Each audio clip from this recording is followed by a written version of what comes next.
বইয়ের নাম দেওয়া আছে আল্লাহর পথে যাত্রা। এই বইটাতে মাসলা মাসাইল কেন্দ্রিক আলোচনা না করে আল্লাহ সুবহানাহু ওয়া তাআলা কোরআনে যেভাবে ইসলামটাকে তুলে ধরতে চেয়েছে, পৃথিবীতে মানুষের সৃষ্টির বাস্তবতার সাথে সম্পৃক্ত রেখে ইসলামকে দেখা, মানুষের রূহ, নাফস, কালব, শয়তান এবং ফেরেশতার যে অস্তিত্ব পৃথিবীতে, সেটির আলোকে পৃথিবীর যে চিন্তা চেতনা সেটিকে বিশ্লেষণ করা, ইমানের যে 6টা বিষয় আছে সেটির উপর বিশ্বাসকে কিভাবে ইয়াকিনের স্তরে নেওয়া যায়,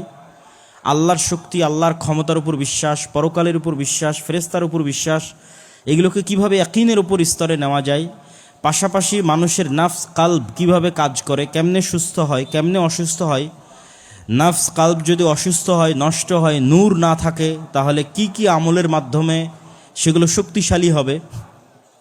এই সকল বিষয় ইসলামের একটা সারমর্ম। ইসলামের 5টা রুকুন, ইমানের 6টা রুকুন, এবং নাফস কালব রুহের উপর এবং তাজকিয়াতুন নাফসের উপর এক চমৎকার বই, যা প্রত্যেক মসজিদে 1 কপি করে রেখে প্রতি সপ্তাহে হোক প্রতিদিন হোক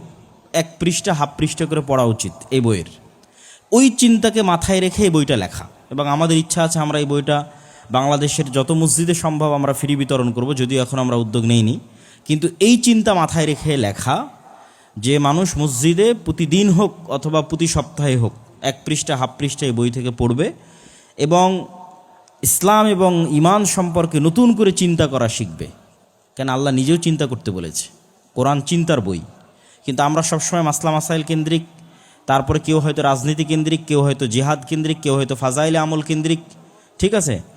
কেউ হয়তো ভোট কেন্দ্রিক, কেউ হয়তো শুধু হয়তো সহি আকিদা কেন্দ্রিক, এইভাবে যে